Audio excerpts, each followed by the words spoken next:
예, 오늘 우리 주보에는 제가 좀 쉽지를 않았는데 말씀 하나를 더 병행해서 병행 본문으로 보도록 할게요.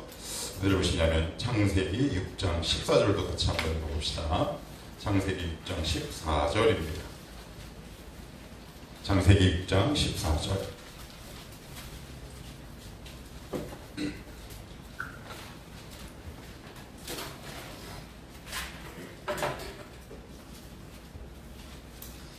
찾으셨나요? 자, 우리 같이 한 목소리를 한번 읽어볼게요. 자, 시작. 너는 고페르나무로 너를 위하여 방주를 만들되 그 안에 칸들을 막고 벽청을 그 안팎에 칠하라. 아멘. 자, 제가 잠깐 기도할게요. 하나님 고맙습니다. 오늘도 예배 가운데 베푸실 하나님의 은혜를 이 시간 사모하며 우리의 마음과 중심을 활짝 엽니다. 하나님, 오늘도 예배하는 모든 사랑하는 청하는 가족들 심령 가운데 성령 하나님 역사하시고 기름 부어 주옵소서.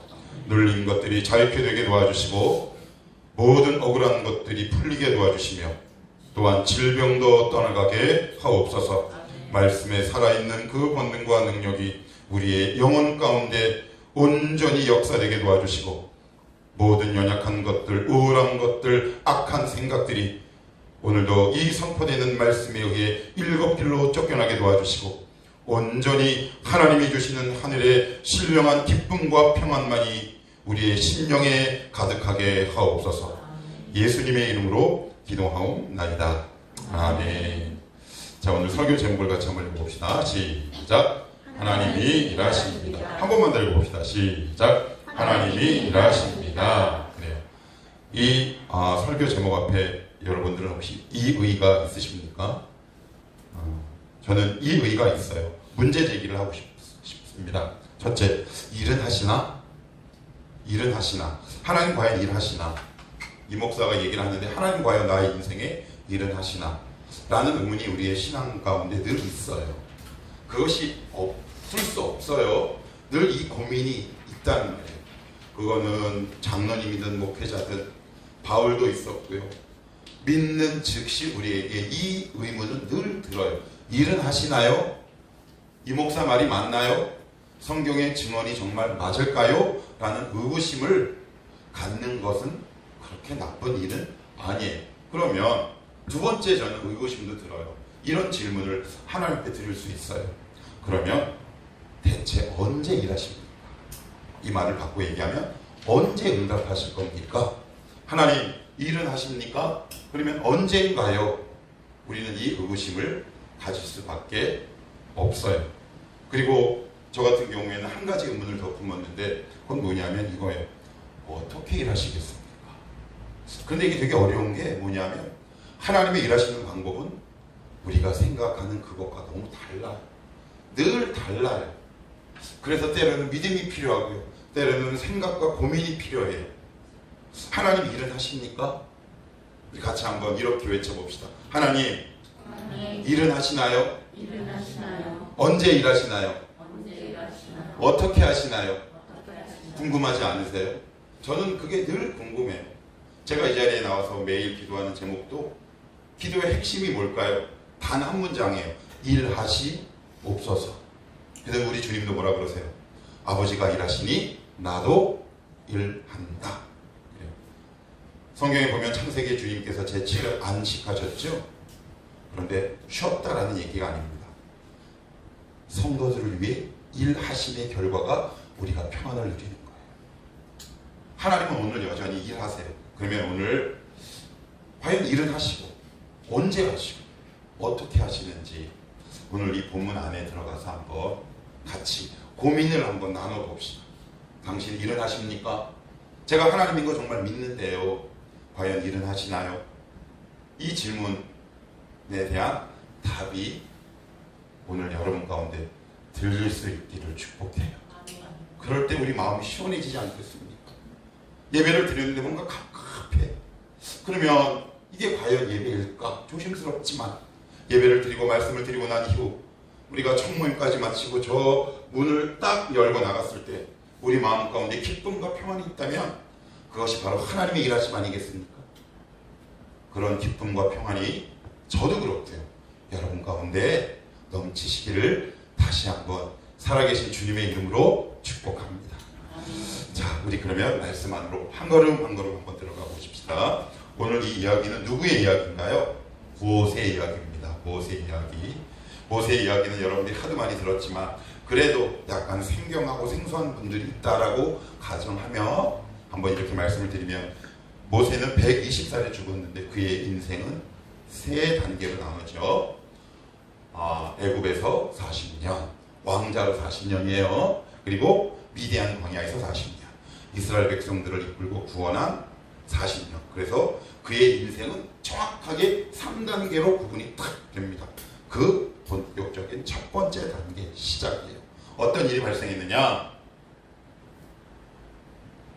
이집트에 왔던 이스라엘 백성들이 굉장히 기하급수적으로 인구가 폭발합니다.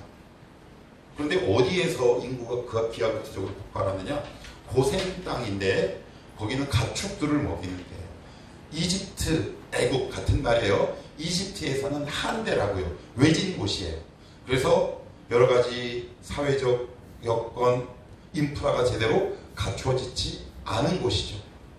뭐 우리나라에서 지명을 콕 찍으면 잘못 오해 소지가 있어서 조심스럽긴 하지만 강원도 외진 곳 아니면 경상북도 외진 곳 이 정도로 이해하시면 좋을 것 같아요. 그런데 그 땅을 줬는데 기하급수적으로 인구가 폭발적으로 늘어나는 거예요. 그런데 그 모습을 본 이집트 왕 바로가 이렇게 생각을 합니다. 그대로 놔두면 안 되겠다. 우리를 적군이 쳐들어오면 혹시 그놈들이 외국군 편들어서 우리를 위험에 빠뜨릴까 걱정하기 시작해서 어떤 결정을 내리느냐? 남자아이를 싹 다 죽인다라는 결정을 내립니다. 예수님이 태어날 당시에도 이런 이야기가 있었죠. 되게 유사성을 가지고 있어요. 그래서 온 이집트에 바로의 명령, 어명이 떨어집니다. 지금부터 태어나는 모든 남자아기는 다 죽여라. 그럼 이제 큰일 났어요. 근데 막상 모세가 언제 태어나요? 그때 딱 태어납니다. 하나님은 왜 또 이럴 때 태어나게 하셔가지고. 여러분이 모세의 어머니와 부모님이라면 어떤 생각 들을까요? 저는 이런 생각 들 것 같아요. 하나님 아들을 주시는데 좀 평안한 삶 가운데 양육할 수 있도록 좋은 환경 주시, 이게 뭡니까? 벌써 우리의 생각과 다르네요. 그죠? 우리의 생각을 뒤집는 말씀이 오늘 1절로부터 시작이 된다는 거지. 하나님, 모세를 키우려면 좋은 환경이 있어야 되지 않겠습니까? 그런데 생사를 장담할 수 없는 일촉즉발의 상황에서 모세가 태어납니다. 더 한번 들어가 볼게요. 자, 어디를 보시냐면 2절 여러분들이 한번 읽어봅시다. 시작. 그 여자가 임신하여 아들을 낳으니 그가 잘생긴 것을 보고 석 달 동안 그를 즐겼으나. 여기 보시면 그 여자가 임신하여 아들을 낳으니 그가 그래서 잘생겨서 자식을 감추는 부모는 없어요. 여기서 잘생겨서 못생기면 죽인다는 얘기입니까? 그런 거. 부모 눈엔 고슴도치듯이 새끼도 예쁘잖아요. 그러니까 여기서 준수해서 숨겼다라는 의미가 아니라 그만큼 부모의 간절한 마음이 표현되는 거예요. 오해하시면 안 돼요. 그러면 못생겼다 그러면 죽인다라는 의미로 잘못 해석하시면 곤란하다.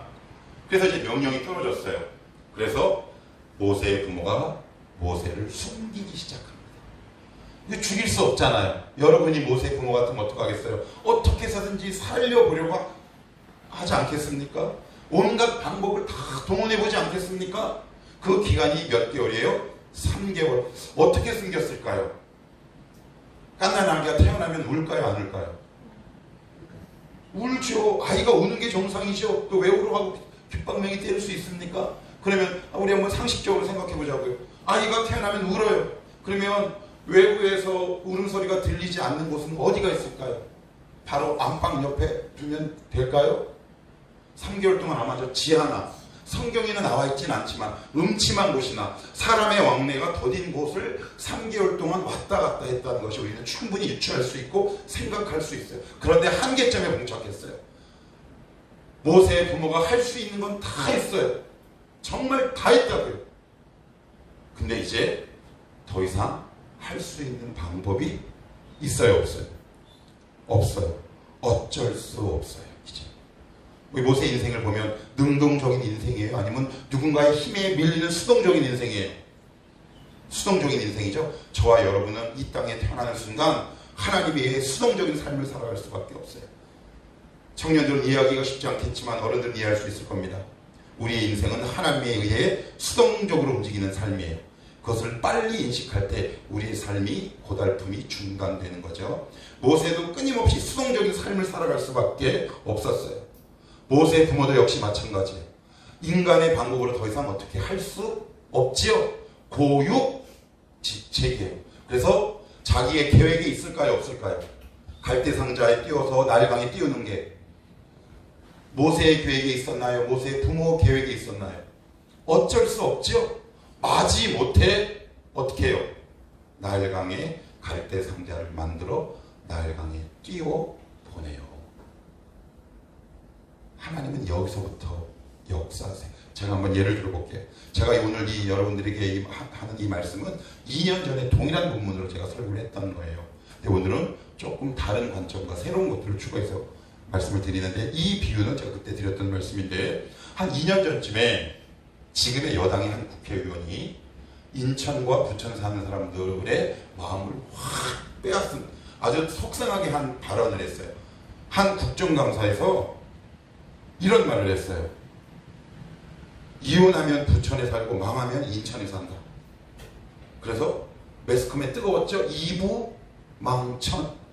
그래가지고 여기 국회의원들이 막 다 들고 일어났어요. 인천 시민들이 막 들고 일어났어요.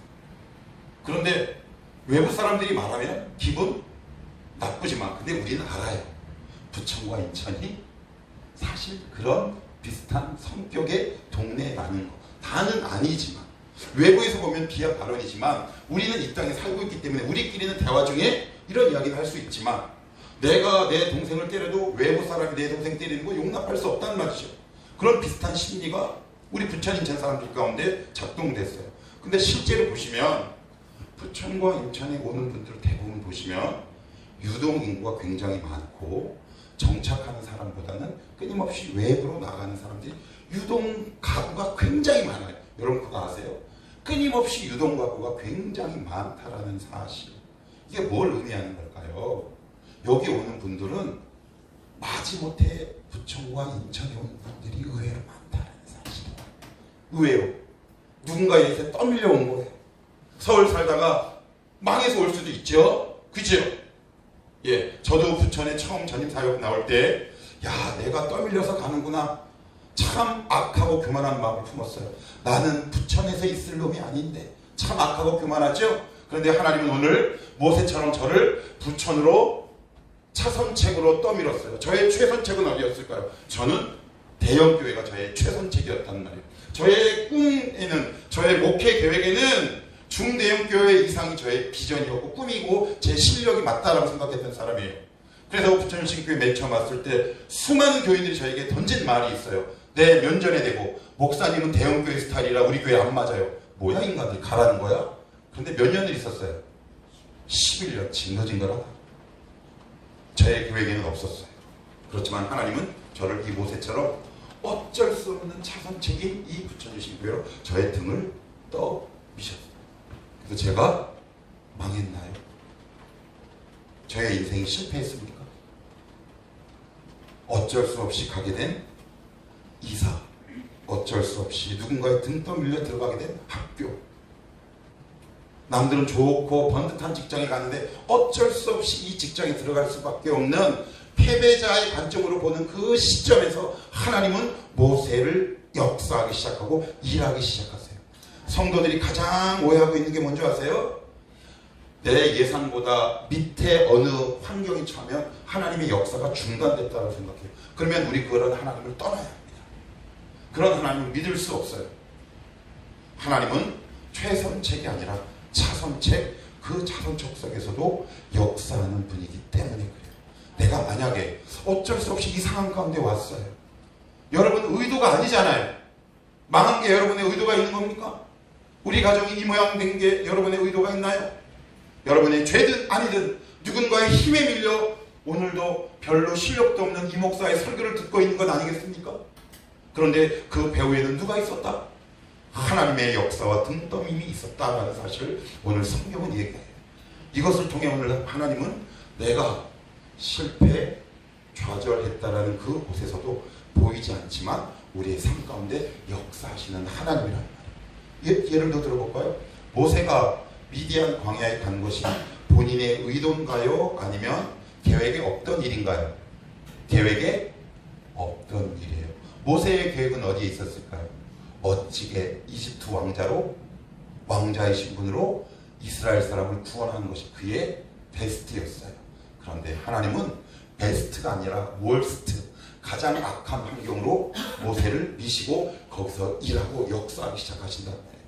여러분들 가끔가다 이런 청년들이 있어요. 똥통학교라는 말을, 제가 이 표현을 가끔 쓰는데 저는 그 표현 절대 쓰지 않습니다. 그러면 여러분 똥인가요? 이 하찮은 직장, 여러분이 똥같은 직장 다닙니까?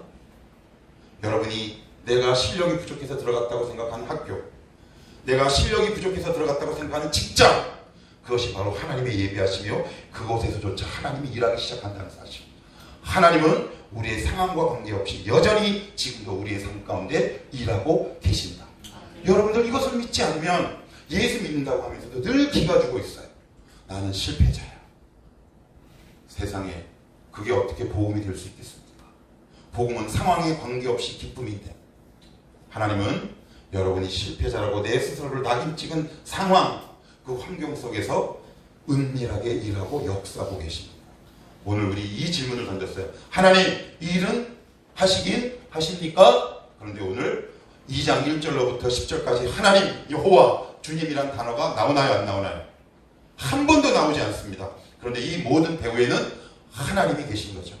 우리가 역시 비슷해요.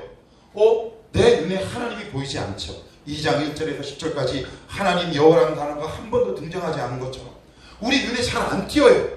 그런데 조금 시간이 지나고 보면 하나님이 그 상황과 그 여건 속에서 나에게 역사하셨구나 라는 사실을 알게 됩니다. 얼마 전에 우리 박 목사님이랑 이렇게 식사를 하면서 이런저런 과거 이야기를 좀 했어요. 그런데 박 목사님이랑 저랑 무슨 얘기했는지 아세요? 누가 더 불쌍하게 자랐나. 여러분 그 베테랑에 보시면 황정민, 그 다음에 오달수, 천호진이 나와요. 근데 거기서 세 형사가 이렇게 서로 씨름하는 장면이 나와요. 아니 형님은 제가 그때 조폭 진압하셨을 때 어디 가셨어요? 저 여기 보세요. 그랬더니 갑자기 옆에 있던 한 형사가 허벅지를 딱 하면서 여기 제가 이걸 찔러가지고 제가 지금도 비만 하면 욱신욱신 거려요. 그때 한 형사가 저는 형님 안 계셨을 때 머리가 빵 끝나가지고 지금도 비 가세요? 이런 이야기를 해요. 그래서 우리 목사님이랑 이런저런 얘기를 하다가 근데 참 희한한 게 있더라고요. 이야기를 하다가 저도 모르게 지난 과거에부터 지금까지 제 삶을 이렇게 얘기하다가 때로는 가슴 울컥 50대 중반에 여성 호르몬이 나오는 남자의 쓸데없는 연민이라고 생각해도 좋아요. 눈물도 살짝. 그런데 갑자기 그 말미에 어떤 고백이 나오냐면 되게 감사합니다. 나의 삶은 참 불쌍했는데, 우리 목사님도 참 불쌍했고 지금도 우열을 가리기 어려워. 제가 박 목사님은 목사님 너무 힘든 상황이셨어요. 그러면 박 목사님도 만만치 않습니다. 막 그래요. 그런데 이야기를 하다가 보니까 그런 이야기가 유쾌하지 않잖아요. 그런데 왜 그때 당시는 몰랐는데 지금 이렇게 지나고 보니까 감사가 하나님이 일하신 결과물이다라는 것이 지금에야 깨닫게 되는 거예요. 왜요? 2장 1절로부터 하나님이란 단어가 등장하진 않지만 이 모든 배후에는 하나님이 계셨던 것처럼 우리가 몸담고 있는 현실에는 하나님의 역사가 잘 보이지 않습니다. 그런데 시간이 조금 지나고 나니까 하나님이 하셨네, 일하고 계셨네 라는 고백을 하게 됩니다. 이게 믿는 자의 특권이에요. 그래서 첫 번째 뭐라고요? 이들은 갈대 상자를 만들어 모세를 나일 강에 띄워보내는 이 가슴 아픈 현실이 그들의 베스트였다? 아니요, 차선책이었어요. 차선책쯤 되겠죠? 그래요. 두 번째, 2절에 그 히팁이 있어요. 제가 또 3절에 더 숨길 수 없게 되네. 인간이 한 것 다 해본 거죠. 그죠? 내가 할 수 있는 것 다 해본 거. 하나님은 여러분 여러분 그때까지 기다리세요. 하나님은 언제 일하시나요? 여러분이 하는 것 다 하도록 기다리십니다. 그래, 내가 너에게 허락해. 너 하고 싶은 거 한번 다 해. 그래서 우리가 하나님을 찾는 그 순간까지 기다리십니다. 하나님 도와주십시오 라는 이 비명처럼 외치는 이 외마디가 나올 때까지 우리가 살아가는 그 딱 경계를 두시고 우리로 마음껏 살게 하세요. 그런데 거기서 드디어 손을 딱 드는 겁니다. 하나님, 더 이상 숨길 수 없게 될 때, 더 이상 내 힘으로 내 삶이 불가능한 것임을 깨달을 때, 이것을 청년의 때 깨달으면 너희들은 대박 터지는 것이고, 너희들의 삶은 순탄한 것이고, 너희들의 삶은 복의 복을 더한 것이고, 완악하면 고생하는 것이고. 오늘도 하나님은 이 본문을 통해 우리에게 이렇게 말씀하세요. 너 이제 더 이상 숨길 수 없게 됐니? 네가 할 수 있는 일이 더 이상 없니? 그러면 나한테 와. 그 말씀이에요. 더 이상 숨길 수 없게 되자. 더 이상 내가 할 수 있는 일이 없다고 두 손 두 발 다 들게 되자. 그치? 우리가 그런 경우 얼마나 많아요. 그래서 이것을 찬송가에서는 뭐라고 불러요? 전부여. 의지 없어서 뭐 들고 옵니다? 손 들고 옵니다. 그런데 원래 두 발도 들어야 돼요. 거기까지 기다리세요. 그래서 청년들 잘 들어. 그래? 하나님 나 이거 허락했네. 그래요. 흔들릴 수 있을 만큼 흔들리세요. 괜찮아요. 요동할 수 있을 만큼 요동하십시오. 그렇지만 하나님의 사인이면 빨리 두 손 들고 오십시오. 하나님이 기다리고 계세요. 너 언제까지 나 정말 네가 자원하는 마음으로 나를 찾을 때까지 네가 헤매는지 보자 라고 우리를 기다리고 계세요. 저는 이 경험을 너무 많이 했어요. 너무 많이 했다고. 하나님이 다양하게 하나님이 역사하세요. 자, 세 번째. 자, 어디를 보시냐면 3절 여러분도 다시 한번 읽어보세요. 자, 시작. 더욱 숨길 수 없게 되매 그를 위하여 갈대 상자를 가져다가 역청과 나무들을 취하고 이를 거기 담아 나의 강과 갈대 사이에 두고. 자, 두고 그래요. 갈대 사이에 두고. 누가 뒀어요? 그 여자. 그 여자가 누굴까요? 요게벳. 그리고 아마 미리암도 있었어요. 됐겠죠. 한번 생각해 보십시오. 3개월짜리를 갈대 상자에 담는 것도 어려운데 갈대 사이라는 말은 뭐예요? 여기 강 이름이 뭐예요? 나일강. 나일에서 가장 유명한 동물이 뭐게요? 나이라고 해요. 나이라고 길이가 8에서 9m 납니다. 지금 죽으려고 보내는 거예요? 아니면 살라고 보내는 거예요? 난이죠? 우리의 마음이에요. 하나님, 이거 보내면 죽어요. 내 새끼 내 손에서 떠나면 죽는다고요. 하나님, 내 새끼 어떻게 난 자식인데. 스토리가 있어요? 없어요? 있지요. 우리 스토리 없는 자식이 어디 있습니까? 우리 의민이만 해도 스토리가 있는데. 수민이 낳을 때 스토리 있으시잖아요. 주에 낳을 때 다마다 저마다 스토리가 있단 말이에요. 지민이 지선이는 어때요? 여러분, 각 개인의 스토리가 있어요. 이 새끼를 어떻게 놔요? 더군다나 어디에? 나일강에 두고. 이 두고의 원래 뜻은 뭐냐면 미는 거예요. 이렇게 떠내려가라. 오늘 하나님, 여러분이 쥐고 있는 것을 나일강에 던져보라고 말씀하십니다. 하실 수 있겠어요? 쉽지 않아요. 그러면 나일강에 이렇게 떠내려 보냈을 때 하나님이 어떻게 역사하시는지 한번 봅시다. 자, 차근차근 볼게요. 먼저 5절입니다. 같이 한번 읽어봐요. 시작. 바로의 딸이 목욕하러 나일강으로. 언제? 싹 밀 때. 이게 뭐 말이 안 맞죠? 이게 가능합니까? 여기서 목욕이란 말은 우리가 얘기하는 샤워, 목욕의 개념이 아니라 제사 드리러 하는 목욕이에요. 그 뭐냐? 이집트는 다신의 나라잖아요. 그래서 그들이 섬기고 있는 신들을 제사하기 위해 그때마다 왕족들은 나일강에 와서 목욕을 했는데 그 시간에 딱 맞은 거예요. 이게 가능한가요? 이것만 있는 게 아니에요. 또 있어요. 6절입니다. 6절 시작. 열고 그 아기를 보니 아이가 우는지라 그가 그를 불쌍히 여겨. 이 바로의 딸, 바로의 공주는 자기 아버지가 히브리, 즉 이스라엘 아기들을 죽이라는 명령을 알까요, 모를까요? 당연히 알죠. 그러면 여러분 같으면 뭐라고 해야 돼요? 발로 밀어야 돼요.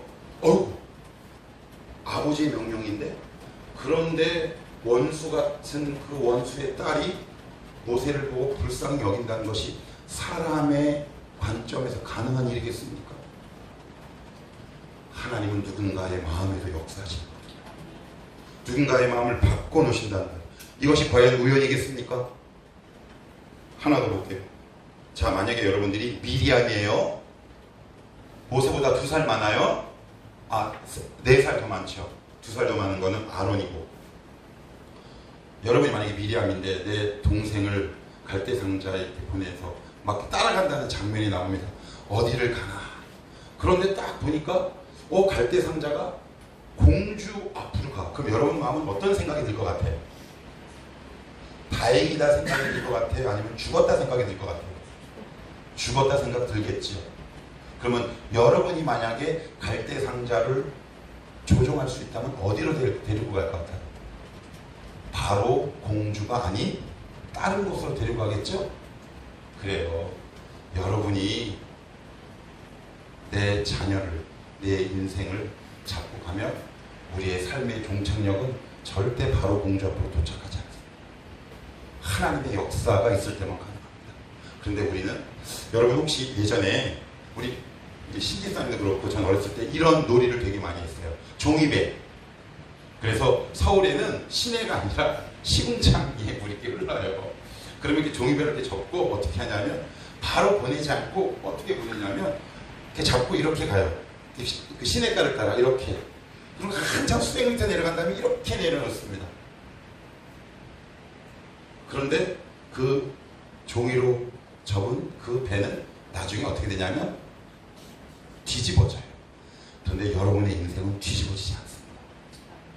그것이 바로 성경이 우리에게 말씀하고 있는 거예요. 얘들아, 죽을 것 같지? 너희들 정말 죽을 것 같지? 아니야. 네 새끼를 네 손에서 띄워보내. 너의 물질을 네 손에서 띄워보내. 나일강에 보내. 그래야 너희가 살아. 이렇게 우리에게 말씀하고 있는 거예요. 하나만 더 볼게요. 자, 여기로 한번 봅시다. 2절입니다. 우리가 아까 오늘 우리 창세기 읽었죠? 창세기 6장 14절 같이 다시 한 번만 볼까요? 자, 시작. 너는 고페루 나무로 너를 위하여 방주를 만들되 그 안에 칸들을 막고 역청을 그 안에 겉에 지나라.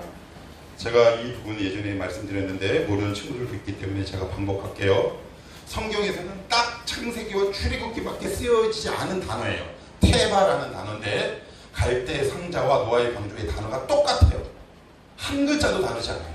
그러니까 갈대 상자도 방주, 노아의 방주도 방주예요. 그런데 노아의 방주가 어떻게 되어 있냐면 이렇게 되어 있어요. 주님이 뭐라고 말씀하시냐면 고페르 나무로 너를 위하여 방주를 만들 때 역청을 그 안팎에 칠하라. 이렇게 되어 있는데 히브리 원어는 이렇게 되어 있어요. 무슨 뜻인지 아세요? 고페르 나무에서 나오는 송진을 발라라 라고 얘기해요. 그러니까 방주에 뭘 바르라는 거예요?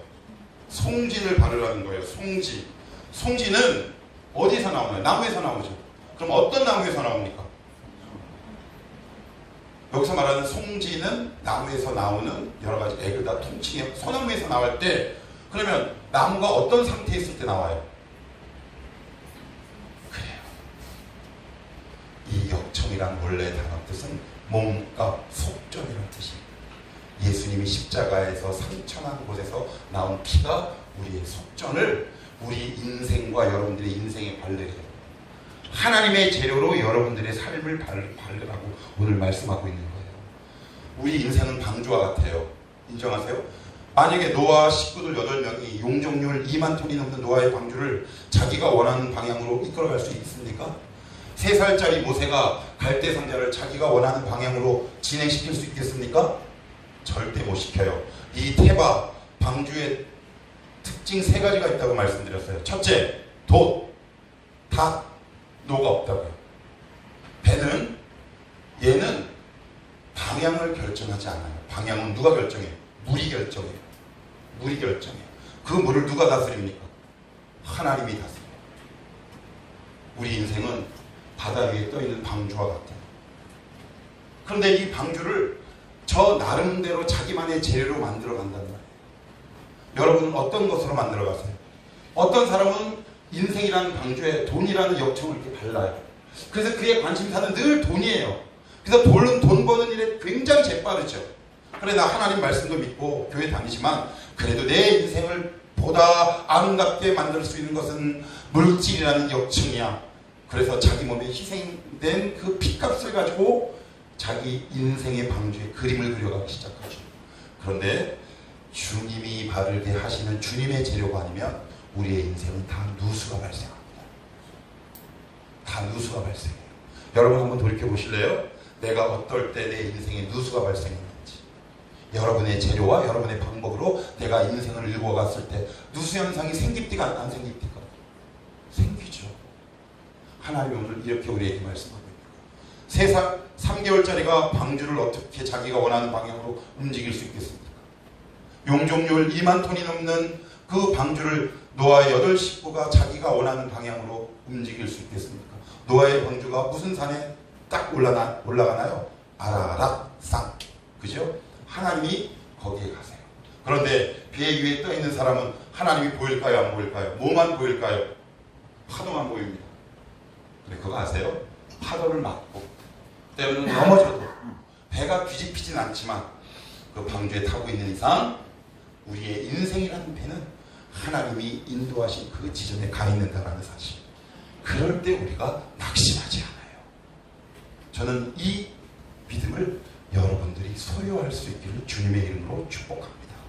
하나님, 보이지 않는 곳에서 여전히 나를 위해 일하시는 하나님, 이런 하나님을 오늘도 알게 되었사오니 나의 재료와 방법으로 나 방주라는 인생을 만들거나 치가지 않게 도와주시옵소서. 저마다의 재료들이 있죠. 여러분들 인생을 만들어가는 재료들이 있어요. 주 종목들이 있습니다. 없다고 얘기하지만 얘기하다 보면 다 늘어나요. 어떤 사람은 유흥이라는 재료로 자기 인생을 덧칠하죠. 어떤 사람은 쇼핑이라는 것으로 자기의 인생을 덧칠합니다. 어떤 사람은 쾌락이라는 방법으로 자기의 인생을 덧칠합니다. 다 누수나는 겁니다. 언젠가는 반드시 침몰하게 되어 있습니다. 오직 우리의 인생은 하나님이 명령하신 하나님의 재료와 방법으로 우리 인생이라는 방주를 누수 방지를 해야 합니다. 그것이 뭐였다? 예수 그리스도의 피다.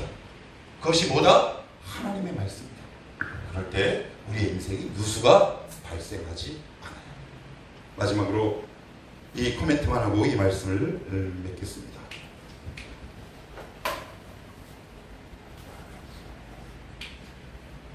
제가 제자훈련을 한 지 한 20년 정도 됩니다. 그래서 제자훈련을 하다 보면 굉장히 다양한 부류의 사람들을 만납니다. 생각보다 많이 잘하는 사람도 있고요. 아니면 안 잘하는 사람도 있어요. 아니면 중도에 그만둔 친구도 있어요. 최근에 우리 수민이가 저를 찾아왔어요. 목사님, 저 제자훈련 그만할게요. 속상하세요? 안 상하세요? 속상하죠? 그러면 저는요? 저는 안 상했어요. 자, 저기 목사가 아니구나. 왜 안 상했을까요? 우리 수민이를 나일강에 띄워보내기로 했어요. 그래서 저는 내가 꼭 해야 훈련이 되나? 하나님이 하시면 그게 훈련이지. 그래서 수민이를 믿게 됐어요. 수민이를 믿는 게 아니라 수민이 가운데 역사하시는 하나님. 그러니 여러분, 수민이를 향해 왜 그래? 그따위 말하지 마시면 돼요. 여러분들도 수민이를 나일강에 띄워보내셔요. 파도 맞을 수 있습니다. 그래요. 옛날의 습관도 좀 나올 수 있어요. 묵묵히 기도해 주십시오. 왜요? 하나님의 계획 가운데 있기 때문에 그렇습니다. 하나님이 수민이를 끝까지 책임지실 수 있기 때문에. 그래서 제가 현실적인 고민을 했어요. 아, 이거 중간에 내가 그래도 하는 훈련생이 중간에 그만둔다 그러면은, 그래서 예전에는 부천신교회 있을 때 제자를 한다 그러면 그냥 무조건 못하겠어. 아니야, 너는 안 하면 지옥 가. 막 이렇게 막 협박반 막. 근데 지금은 이게 나의 욕심이고 오만일 수도 있겠다. 왜 내가 가르쳐야만 얘가 잘한다고 생각할까? 그리고 두 번째, 체면이 걸린 문제잖아요. 누구의 체면? 하나님의 체면, 이 목사의 체면, 저의 체면. 근데 저의 체면보다 더 중요한 게 있습니다. 하나님의 영광, 수민이의 성수. 그래서 저는 잘했다 그랬어요. 수민아, 잘했다. 네가 네 의지로 선택했으니 잘했다. 그래서 어떻게 해요? 오늘 우리 수민이를 나일강에 뛰어보낼 거예요. 하나님을 기대하십시오. 오늘도 오늘 이 말씀 가운데 여러분이 떠나보내야 할 누군가가 있어요. 방법이 있습니다. 과감히 떠나보내셔서 이 인생의 종점이 어떻게 될 것인가 기대하면서 하나님의 은혜와 축복을 바라보십시오. 하나님은 여전히 일하십니다. 하나님은 눈 감지 않으십니다. 우리 가운데 여전히 일하시는 그 하나님을 끝까지 신뢰할 수 있는 저와 여러분